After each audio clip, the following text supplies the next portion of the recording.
Dr. Sally here. Welcome to Flourishing Fully Podcasts.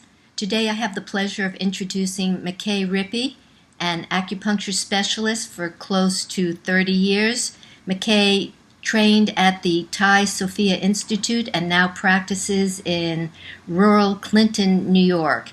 He is a 5-element acupuncturist following the laws of nature to diagnose in accordance with those laws and to work therapeutically to restore balance and harmony. He is a farmer, a lacrosse fan, and a family man. I was particularly drawn to Mackay because of his interest in and compassion for people with Lyme disease. He is the host of Lyme Ninja Radio. Welcome, Mackay. Thank you so much. I usually don't think myself as a lacrosse man and a family man and a farmer, so it's nice to hear those things reflected back because they're true. They are true. They are true. So, how did you get interested in acupuncture? Oh my goodness. This is one of those serendipitous moments, and it probably started. I grew up in Washington, D.C., in a small row house in Adams Morgan, and about a block away from us was this massive bridge spanning Rock Creek Park. So if you walked across this bridge, and we walked across it to go to church and school, you could see north and south this amazing view of Rock Creek Park. So even though I was stuck in the middle of the city, and our front yard was just a tiny, tiny little thing and surrounded by cement, there's this beautiful ribbon of green that just moves through the city. And my first school that I went to was a Montessori school on an old mansion in Northwest. And one of my first teachers was a park ranger. So here I am in the middle of the city, and I've got this amazing connection with nature. And it seems even more exotic because, again, my backyard was cement and my front yard was mostly cement. And then there's all this nature around me. We're also a couple blocks from the zoo. So in the morning, you could hear the howler monkeys getting started. So it's this strange juxtaposition. So fast forward about 20 some years later, I'm in college studying English literature, and my father, really unbeknownst to me, had started acupuncture, but he made a donation to the school, the local school, and they sent him a magazine that showed up about twice a year. And I started reading this on my breaks. And there's one winter afternoon, I'm sitting in the sunshine reading about acupuncture and really the philosophy behind it. And the little voice in the light bulb goes off and says, "I'm going to study this." And I was about 22 years old, and that was it. There was no thought, there was no thinking, there was no planning. It's just, I'm going to do this. And here we are, like you said, almost 30 years later. Beautiful, beautiful story. So for a lot of our listeners, what is acupuncture? Ha! So I've been doing this for almost 30 years. I'm still not sure what it is. But what probably at the heart of acupuncture is observation. And it starts with nature and the observation of what happens at different times of year. And I believe actually like the 5-element theory, which I'm trained in, is really a roadmap for how to live, survive in nature. And sometime 2,000-3,000 years ago, somebody said, "You know what? We've got this roadmap on how to survive in nature, kind of follow the rhythms of the season. I wonder if that holds true for inside and an individual as well." And they started applying this map to people. And the theory that holds it all together is this idea of energy. And depending on who you talk to, there is energy or there isn't energy. And I'm agnostic. I use the concept of energy all the time. So I'm not agnostic. I believe, but I'm not. I don't feel that you have to believe in energy to understand acupuncture. So anyway, so they take this idea that nature's flowing around us, and that if you are in proper attunement with the natural flows, you will be healthy. And somewhere along the line, the story goes that this man gets conscripted into the army, and he probably has IBS. He can't eat anything except for broth and boiled rice. And he goes to war and gets an arrow in his leg, and all of a sudden he can eat all the spicy everything he wants to eat. And he says, I'm cured.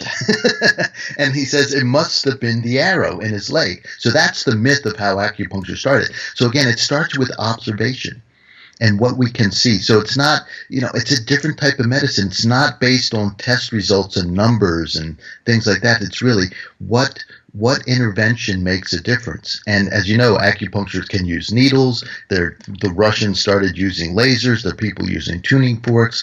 We've done hands-on. You can do cupping, of course, the Chinese herbs. So it's really what interventions, really acupuncture, Chinese medicine is all that. It's not just the needles. The needles are one small part of it. Does the system that you use meridians to balance the energy? Yeah, absolutely. So the technical explanation is there's energy coursing through the body, just like there's traffic everywhere in and around a city. But there are major pathways, major roadways where the cars gather, where the energy gathers and moves. And then there are these intersections along these roadways, and the intersections have functions to them. It's like along this intersection, perhaps more let's say more circulation happens, or along this intersection something to do with the muscles happens. So the intersections get literally blocked up. And what I think happens is the needle releases a small electrical charge that's built up and kind of clogged up the flow of this energy. So you release the flow of the energy, and the function begins again. So the acupuncture isn't treating an organ per se, but it's treating the energy that allows that organ to manifest and affect the rest of the body. And that energy relay is virtually instantaneous, is it not? That is one of the most bizarre things that I still have trouble wrapping my mind about. Let me tell you a story. When I had just gotten out of acupuncture school, I was probably still doing my clinical training. We had 3 children at the time. We're in a small apartment outside of Baltimore, and my youngest child wakes up with night terrors.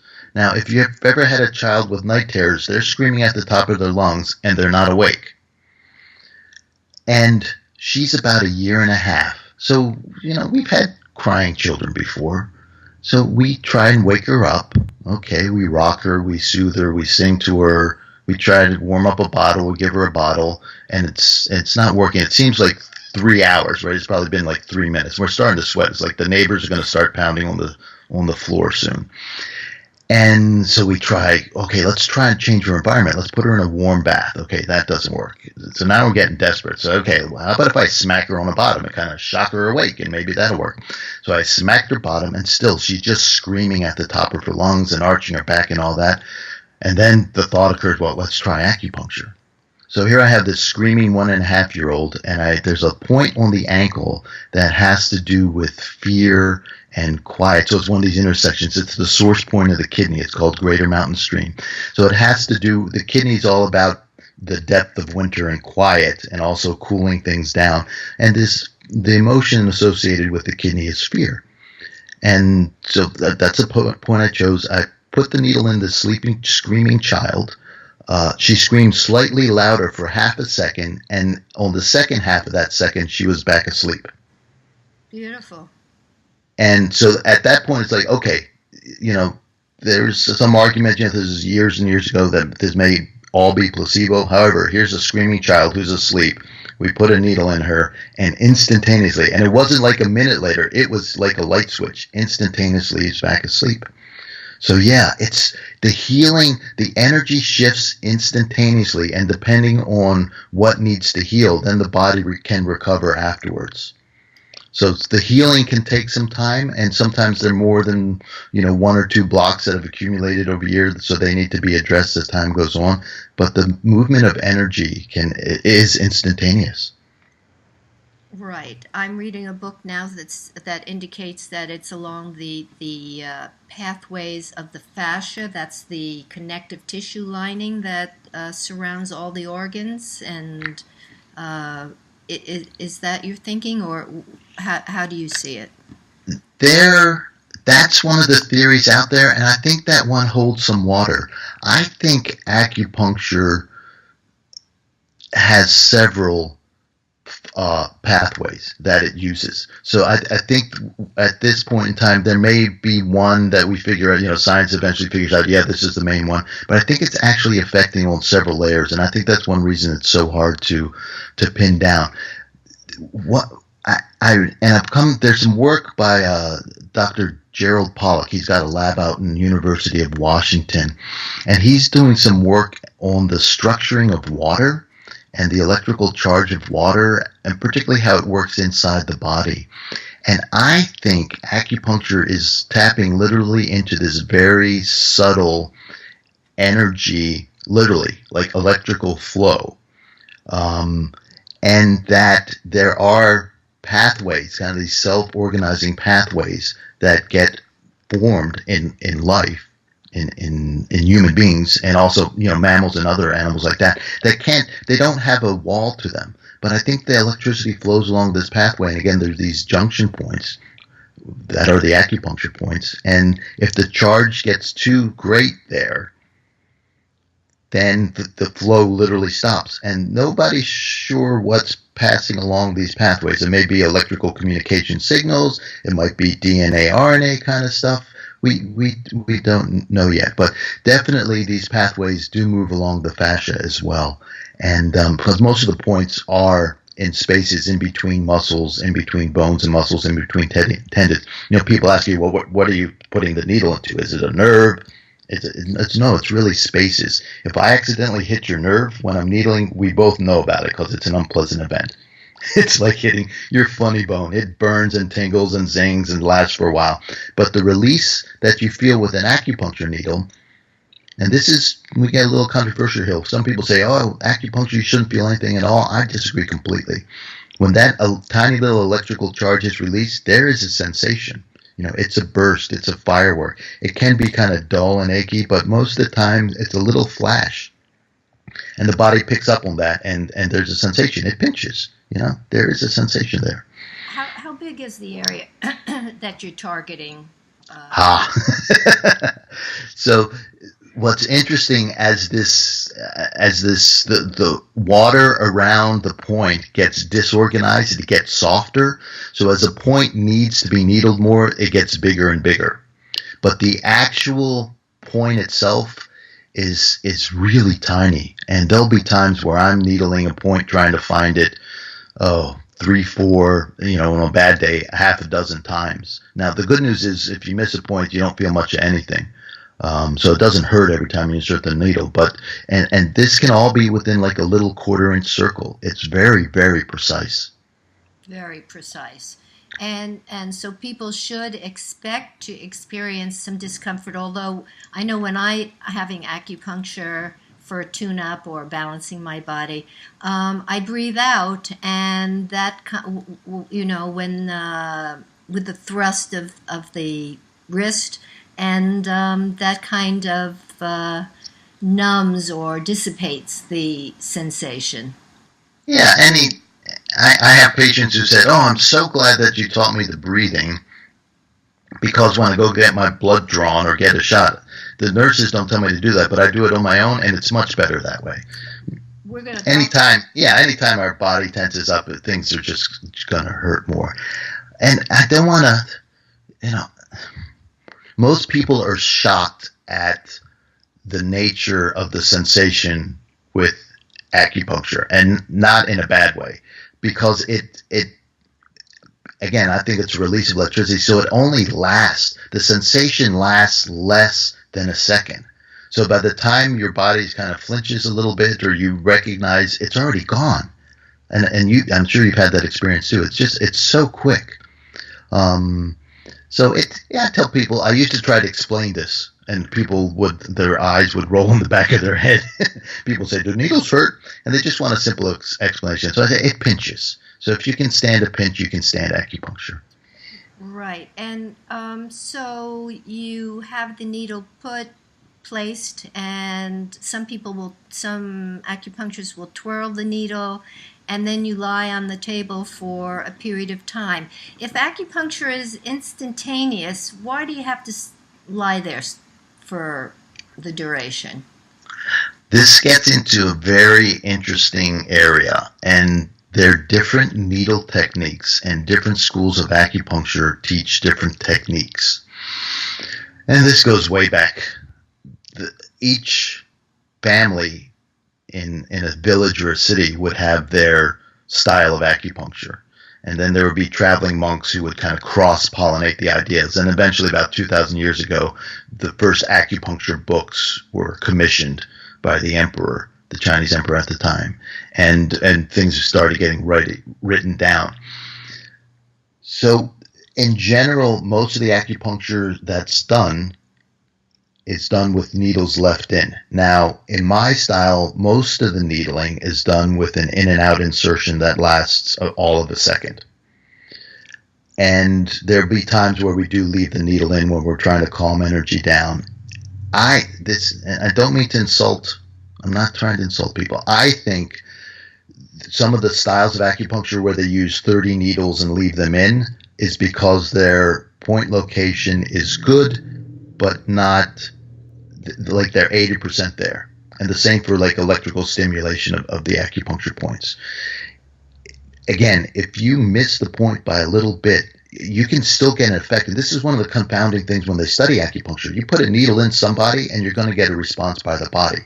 But you hit the acupuncture point and it's multiplied when you get it right on. There's a study by Columbia and a hospital in Hong Kong showing this.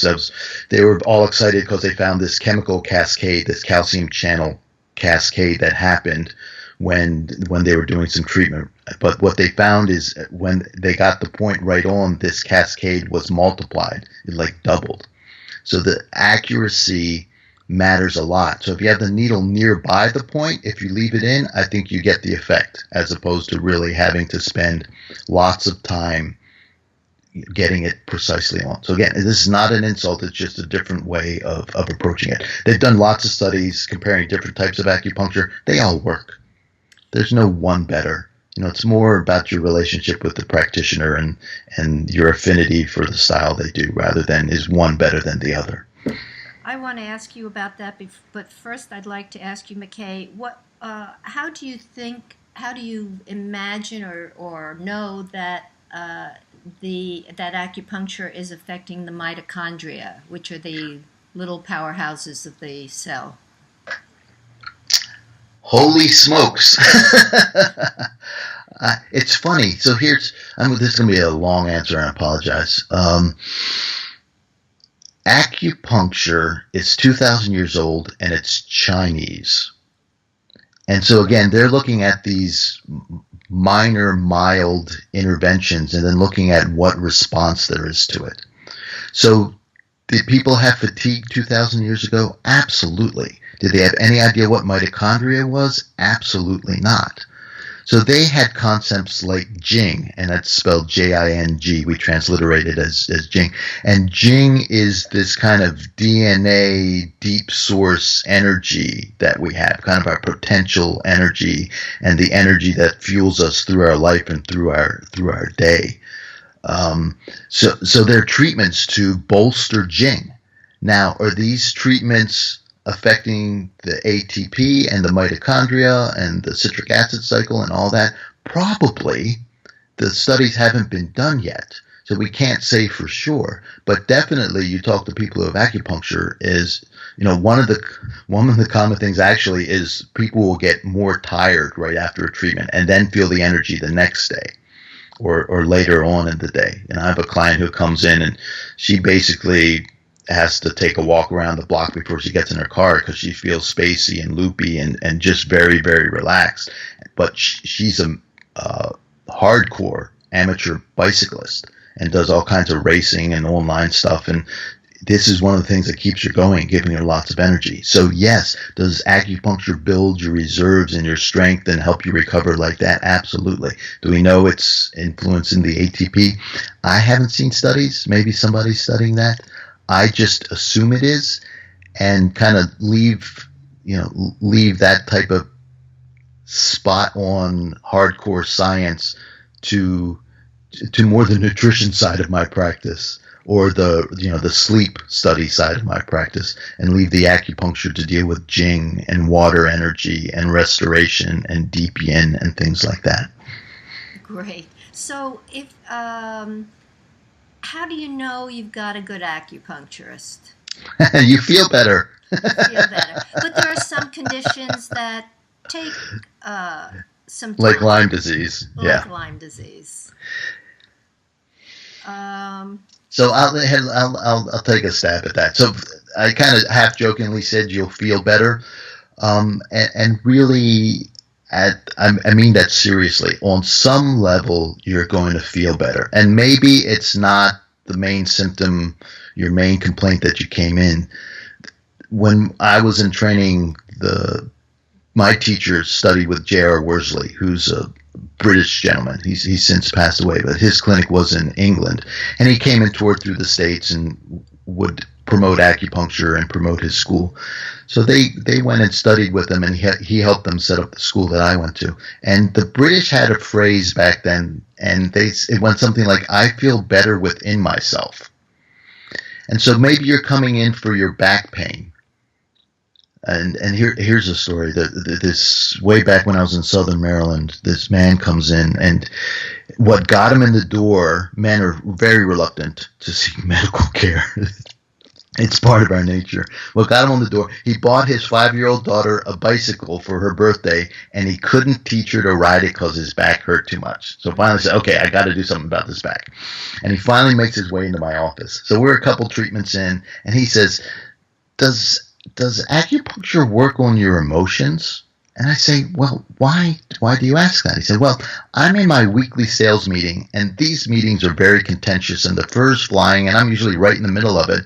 And he said, this time I was just kind of leaning back in my chair and watched these guys attack each other, and I didn't get sucked into it. He said, I thought that was very strange. I said, yes, acupuncture in getting balanced, when your energy, when these pathways are moving, when these intersections are open and flowing, everything functions better.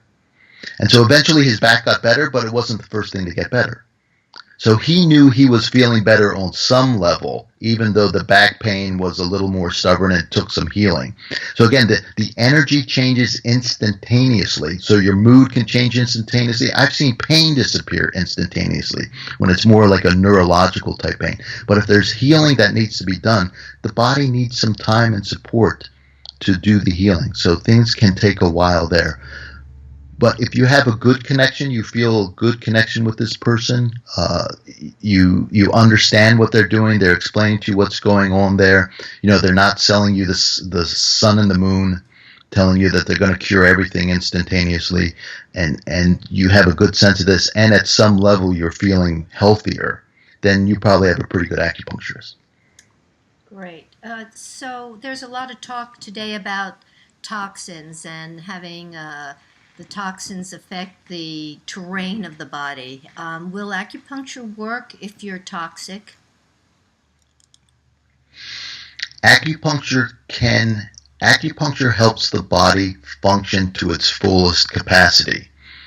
That said, we're finding with a lot of this genetic study that there are pathways that are broken and that we need extra support. And this is kind of where the yang of acupuncture and the yin of Chinese herbal and dietary therapy come in. So let's say, for example, that your body has a bricklayer inside, and the bricklayer's tired and worn out, and the acupuncture can kind of motivate the bricklayer to do its job better within the body, and let's say rebuild tendons. Let's say the bricklayer is part of the body that rebuilds tendons. But if the bricklayer doesn't have bricks, it could be the best bricklayer in the world, doesn't have bricks, then it doesn't matter. right? You need both. You need the yin and the yang. You need the capacity, the function, but you also need the raw materials. So there can be a time where acupuncture doesn't work because it's not an issue of the bricklayer, it's an issue of the brick. So you need to be able to see both. It's not an either or. And that's where some of the acupuncture miracles come in. It's because there's tons of bricks lying around, and the bricklayer is just for whatever off the job, and the acupuncture kind of wakes up the bricklayer, calls them back to work, and all of a sudden the healing can begin again. Great. How did you get interested in Lyme disease, Mackay? Two intersecting pathways. The first is probably the minor pathway. I got bit myself about 12 years ago. And luckily, my wife, when we were in Maryland, she worked for the Johns Hopkins School of Public Health in their PR department. And I would tease her that she would come home every day with a new way to die. And one of the things that they got interested at some point was Lyme disease. So she was doing stories of Lyme disease, and she would talk about it. And it's like, okay, that's an interesting disease, especially this whole bullseye rash thing. That's kind of curious. But it's at this point, it's 30 years ago. It's a minor thing, and even now, the CDC and the infectious disease people really aren't owning up to the seriousness of this epidemic, this pandemic. So fast forward, we're up in New York. I'm down along the Hudson River visiting some friends, and I must have gotten bit. I didn't feel it. I didn't see the tick, but I got home. I went to do some Aikido and got overheated in the summer day in this little tiny studio. It was me, a senior student. I was just a beginner, and the instructor. And they were just throwing me all over the room, and I worked up a really good sweat and exhausted me. And then I got this worst summer flu, the worst flu I've ever had. And I was like, oh, wow, these guys really killed me. So I'm feeling sorry for myself. I'm a really bad patient, miserable, all the typical flu symptoms, tired, cranky, achy. And Sunday morning, I was dragging myself to the bathroom saying, when is this ever going to stop? And I look in the mirror, and there on my arm was a perfect bullseye rash. And I thought to myself, oh, this is Lyme disease. And one of those bizarre moments, too, talking about things changing instantly, I felt better instantly. Now, I was still sick.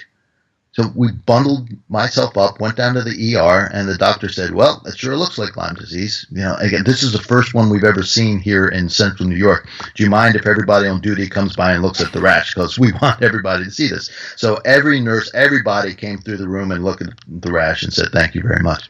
And I got my 2 weeks of doxycycline. And luckily, this was all within days. So it was just enough to slow down the replication of the Lyme disease, to let my immune system, still fairly young, otherwise fairly healthy. And I followed up with some acupuncture and some herbal tinctures, a teasel tincture, I believe. And really, for the most part, my wife says I lost some of my hairline, and I think that's true. And I probably lost some of my Jing, so my ATP function. I'm not quite as energetic as I feel I should be.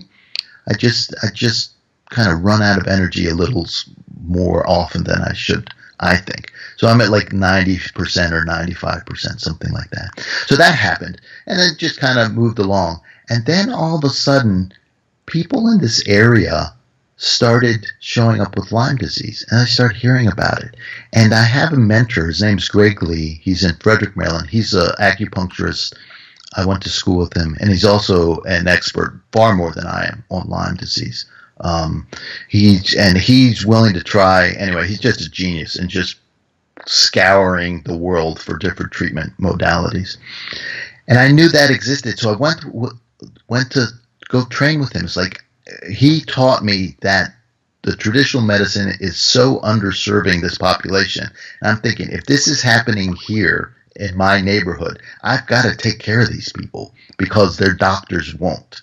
It's just, who knows when Western medicine is going to catch up, hopefully soon, but at this point it isn't. So I felt it was a mission of mine to take care of these people. And, as I've started getting known a little bit for working with Lyme disease, they're just coming out of the woodworks. They're just people everywhere who have chronic Lyme disease. Some of them know it and some of them don't. Yes, some of them don't. what can acupuncture do for Lyme specifically? The needles themselves aren't particularly effective in getting rid of the bacteria. And that's partly the nature of this particular bacteria. There's this concept in Chinese medicine called goo syndrome. And essentially goo is described as oil seeping into flour, and then the practitioner's job is to separate out the flour and the oil after they've mixed together. So it's this very sticky condition. And so acupuncture can help normally I help people with just normal flus and viruses all the time, and they tend to speed up their recovery and so forth and so on. But the Lyme bacteria and some of the, especially when you have the co-infections folded in there, become more. It's like more than the bricklayer can handle. So the needles can help with your spirit. So they can make you feel calmer. They can help some with the sleep. They can help keep you motivated. So that's a part of acupuncture we don't talk about a lot. And then you start bringing in associated techniques. So you can do some cupping or wet cupping. You can bring in Chinese medicine. You can bring in essential oils. You can do frequency-specific microcurrent type things, and these other alternative treatments. The needles themselves can be super helpful, and acupuncturists can be a wonderful person to make somebody feel listened to and taken care of, and kind of coordinate the big picture of things, especially if there isn't a Lyme literate person around, or if you've reached at some point a practitioner, whether it's an acupuncturist, a doctor, a Lyme literate doctor, a spiritual healer, at some point your practitioner takes you through the eye of the needle and you come out healed, or I bump up against my own blindness, my own places where I haven't been able to heal yet, and I take the person as far as they can go, and they need to go see somebody else. So I encourage people in my practice and in the Lyme community also, is like, ride this horse, ride your relationship with your practitioner as long as you can. But once you feel like progress has stopped, it doesn't diminish your relationship and the success you've had with your practitioner. It just may be that's all they have to offer, and you need to find somebody else. So that's a very long answer to the question, is like acupuncture. The needles themselves are a small part of treatment with Lyme disease, but they can be a crucial component. Right. Well, they can also, you're not really focused on symptoms, but you can address the pain, the anxiety, the insomnia, the mood changes that go along with Lyme. Exactly, and that's back to really, particularly 5-element acupuncture. And we're trained. You're not treating the symptoms. In fact, don't chase the symptoms around. What you're doing is you're treating a person's causative factor, the foundational energy wobble or disturbance that leads all the pathways. So we're trying to get as far upstream, like we're trying to find the cause of the pollution as far upstream as we can and remove that, so that all downstream everything begins to heal on its own self naturally, rather than going downstream and trying to save the minnows and trying to save the crawfish and trying to save the frogs individually. Like, we want to go all the way upstream. It's like, what's poisoning this river? What can we change all the way at the beginning? So we have a law we call the law of least action. The perfect acupuncture treatment is somebody comes into your office, you shake their hands and look them in the eye and say hello, and they're healed. You get them on such a deep level that's the intervention. Now, obviously, things can be much more complicated than that, mostly limited by our ability to see clearly what's going on. But in my practice, I'm always trying to take needles away. What's the center point? And that's really a 5-element type of treatment strategy and design. We're really kind of Taoist that way. Taoist and Zen. You deal with a lot with, let's just say, pain. Mm-hmm. Do people come to see you first for pain, or where are you in the line of seeking assistance? Where are the acupuncturists? In my community, we're at the bottom. So by the time somebody's come to see me, they have a chiropractor, they have a massage therapist, they've been to several medical specialists, and they're kind of in this in between space. So it's not so severe that they're incapacitated, but it's definitely impacting their life. And they don't like their options. Their options are either the doctor said, well, gee, I don't know what we can do for you, or here, you're going to have to go on these medications or narcotics, or we're going to do surgery. And the person says, that doesn't sound right to me. At some level, their intuition says, this isn't the right thing. So, but they also have to be motivated. Some people just become resigned at this point. Well, I got to live with this.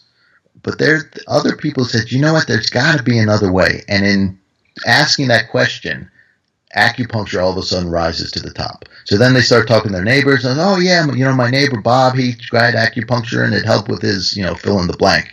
And so the lines start intersecting, and eventually somebody gets my name and number, and then they give me a call. But out here, we're at the bottom of the list. Now, maybe in San Francisco or New York City or Boston or something, acupuncture is higher up the list. But right here, where I'm often the stop of last resort. So that's a reflection of people's resistance to think outside the box in seeking assistance? That's a very interesting. I'm stalling. I find that when I'm interviewing people, they'll say this when they need to think a little bit. That's a very interesting question. Well, just to show that this hasn't been rehearsed. Yeah, exactly. It's I think it's a combination of things. So first of all, there's the financial part of things, right? And we've been trained to not pay for medical care. Absolutely. Now that's starting to shift as the copays are going up and up. I mean, copays used to be $10-15, and now they're $50-75. So people are getting used to paying out money when they go to see a medical practitioner. So that's starting to shift things a little bit. But still, it's like, wait a minute, I've already paid for everything up front. It's like, you go to the medical buffet. You pay your insurance, and it's all you can eat. It's supposed to be all you can eat after that. And that's beginning to break up. So part of it is just financial. People aren't made of money. Most people aren't. So there is a financial consideration to it that I think is a big part. The other part with acupuncture is the needles. And our experiences early on with needles aren't the best. So, it's something else to overcome. And then it's just familiarity. We haven't had our Tiger Woods. So Tiger Woods came along, and all of a sudden everybody was playing golf. It's like we're not. I tease other practitioners around here. It's like we're not around here.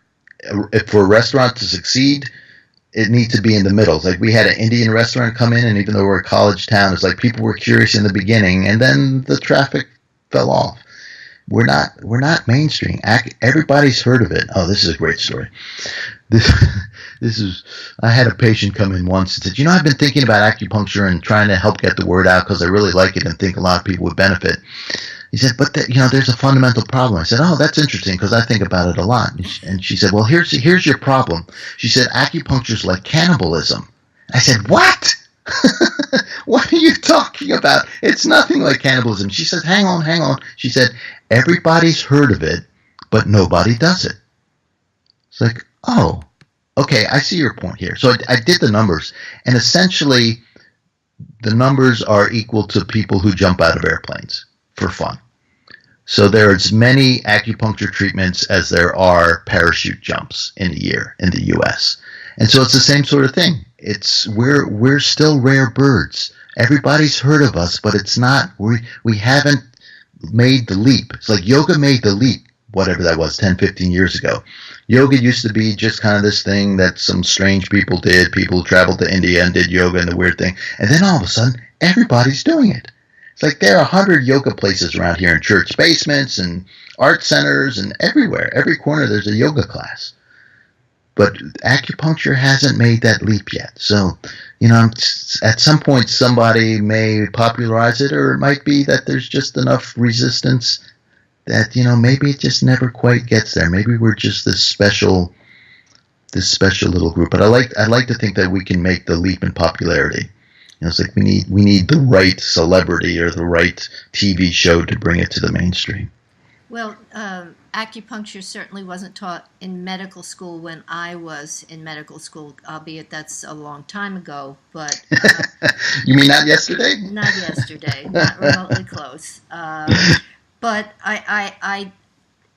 doubt that to any significant degree, much like nutrition, is not a big topic in medical school. So I think that if we can get the the conventional medical community to be more, to embrace it more, that it will be accepted more. I was standing in line. I was in acupuncture school in Baltimore. I'm on Dahlman Mall, so one of these miserable DMV places. And of course, because we're in a stressful situation, you become foxhole buddies with the people around you. And this old Jewish man turns around and says, "So son, tell me a little bit about yourself." I said, "Well, I'm in school. I'm getting my master's degree." "Oh, master's degree. That's wonderful. What are you studying?" "Acupuncture." And his brow furrows. He goes, "Acupuncture. How long are you studying?" And I said, "Well, it's a 3-year program." 3 years, it gets all animated. 3 years, you could be a doctor. What do you want to study acupuncture for? So I gave my stock answer. I said, I don't like blood. He goes, "No, okay." But it's the physicians, they have so much on their plate. The school I went to had a little bit of a relationship with Hopkins School of Medicine, and there was a rotation where the doctors could come through and get exposed to acupuncture. And there is a group they call themselves medical acupuncturists, and their training is varied. I'm one of the people who says the more people doing acupuncture, the better. I'm not like, there's some acupuncturists who get very territorial and say, no, only an acupuncturist can do acupuncture and nobody else can. But in my mind, the more the merrier. I'm trying to make this gap from kind of this fringe medicine to mainstream. So because of these doctors doing acupuncture, doctors don't, for the most part, do nutrition, although this changed with functional medicine. Doctors don't do chiropractic, except for a few weird osteopath people, right? Quote unquote weird. But there are quite a few doctors who do acupuncture, and this has helped lessen the resistance. And it doesn't mean that doctors are embracing acupuncture, but at least they're not hostile to it. They used to be hostile to acupuncture. And at this point, they're much more willing to kind of support a patient who's going to try acupuncture, and in some kind of sticky cases, even refer. Like within the past month, I got a referral from a urologist who referred a Lyme patient. And that's a rare event, especially up here. Tell us, you have a brain fog breathing technique? I do. Thanks for bringing that up. So one of the things I noticed with my Lyme patient, I have gadgets in my office, so I've got this weird kind of love of technology. And one of the things I measure for every patient every time they come in is their blood oxygen level. And it's just one of those simple little clips that goes on a fingertip and uses infrared light to somehow make a calculation. And I found consistently that the Lyme patients have low blood oxygen. And as you know, the brain's a very hungry organ. It needs lots of oxygen and lots of fuel to make it work properly. And almost everybody who has Lyme at some point has brain fog in various degrees, to the point where they forget where they are or where they're driving, to just having trouble accessing words, kind of more normal brain fog type of things. And so in researching that, I came across an old Ayurvedic technique that's got some science. They've studied this some. It's alternate nostril breathing. So I combined alternate nostril breathing with controlled breathing. So there are many breathing techniques where you take deep breaths in, you hold your breath, and you exhale. And this helps not only the oxygen get through your lungs into your bloodstream, but then helps the oxygen in your bloodstream get into the tissues. One of the things that happens is when we're stressed, we hyperventilate. We actually have an insufficiency of carbon dioxide in the body because we've expelled it all. And carbon dioxide in small amounts acts as a signaling molecule telling the oxygen where it needs to go. So if you've cleared out all your carbon dioxide, you can have lots of oxygen in your bloodstream, but it's not getting to the organs. And that's when somebody hyperventilates and passes out, that's what's happening. It's like they've got lots of blood oxygen, they're at 100% saturation, but it's not getting to the brain. So And then you combine this with alternate nostril breathing, which is this funny little crossing the midline type of thing. And there's studies showing that it helps synchronize the brain. And one of the effects of brain fog, the damage that we have, is that the left and right hemispheres, their communication breaks down some. So you put these two together, and so you've got this relaxing, oxygenating, tempo breathing thing combined with the alternate nostril breathing. It can really help your brain kind of get back into sync, relax, and clear some of this brain fog. So can you, in a couple of steps, say, okay, close off one nostril, breathe deep? Yep. Can you go through that sequence? Sure. So I start with my right thumb on my right nostril and exhale for 4 seconds, hold for 4 seconds, breathe in for 4 seconds, and hold for 4 seconds. So it's a 16-second cycle, and then you switch. Then I use my right index finger, close off my left nostril, and then start again. So breathe out, 4 seconds out, 4 seconds hold, 4 seconds in, and 4 seconds hold again. So you're holding your breath twice in between these really deep breaths. You're really trying to clear out your lungs or fill them up as much as you can quickly. And it's the holding that really allows the oxygen to start moving back and forth between the lungs and the bloodstream, and also the bloodstream and then the tissues. And then the alternating, it's just one of those weird little midline things. And I don't think anybody has a real explanation for why that works, but it definitely just helps the brain. It helps you wake up. So if you're stressed, don't do this at night because it'll wake you up. It's not a relaxation technique. It's really a focusing, enlivening technique. There are other techniques you can do to help your brain relax, to help you get to sleep. So don't do this at night. And there are some, when I was studying pranic healing, they would say to increase the period of the hold, from 4 seconds to 5 to 6. How do you feel about that? For this particular technique, I don't think it's necessary. I think that as other techniques, absolutely, you can do that. You could bring it up to 5. Essentially, slowing your breath down slows your heart rate down and really helps the body kind of get into sync. So in Chinese medicine, the lung is the prime minister, and its job is to take the orders from the emperor, the heart, and transmit it throughout the entire body. So there's something about the rhythm and breathing that really helps the body get in sync and get on the same page. So you can imagine the kingdom of the body is not all behind the emperor, that there's a little rebellion over here in your left elbow and down on your right knee, that things aren't working together. So as they get communication with the emperor and get on the same page and say, oh, okay, we can get behind this, we can get behind the emperor, that just the body's working in a better stage. So it might be something. I haven't really thought about that. It might be something to begin to increase the periodicity of that to some point. You are the host of Lyme Ninja Radio. Tell us about it. Now, that was part of deciding to become an expert in Lyme disease.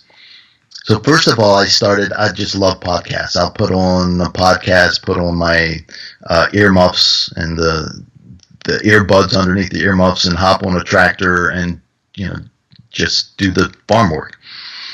And I just love listening. I think that's just from childhood. I love listening to information that way. It works for me. So I started looking for podcasts about Lyme disease, and I only came across Katina Makris's show. And in listening to it, I thought, well, there's space out there for another podcast, and people might appreciate it. And if I start a podcast, I can probably get interviews with experts like yourself that normally, if I called them up, wouldn't want to talk to me. So this is a great way to, on a selfish level, educate myself, and then on a community kind of unselfish level, spread my education out with everybody else and let other people learn along with me. So essentially we interview, well, basically 2 or 3 different types of people. One, I call them Lyme ninjas, and they're the people with Lyme disease who are dealing with it day to day, and really they tell their stories. And there's something just very healing about hearing another person's story. And we resonate with that, and we feel confirmation with that. We feel that we're not alone anymore. The isolation begins to break down some. So I've gotten amazing letters from people who said, I've been stuck in my bed for the past 6 months, and the only thing keeping me going is hearing, Lyme Ninja Radio. I can't read, I can't even watch television, but I can listen quietly to your show. It doesn't take much energy to do that.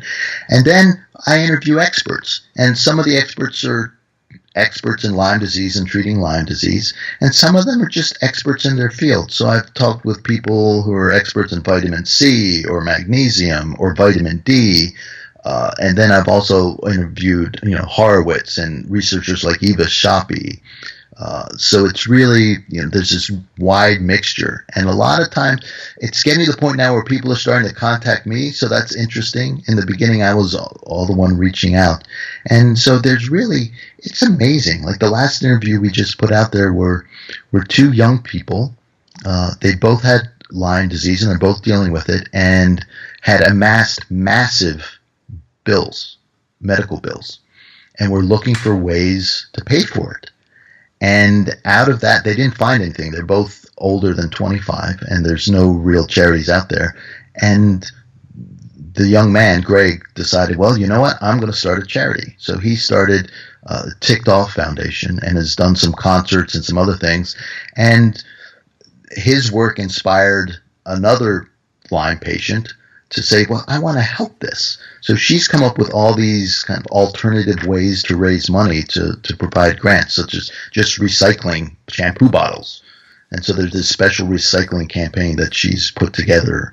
And it's just, I'm amazed by people and their passion and their wanting to help others and reach out. The Lyme community is amazing.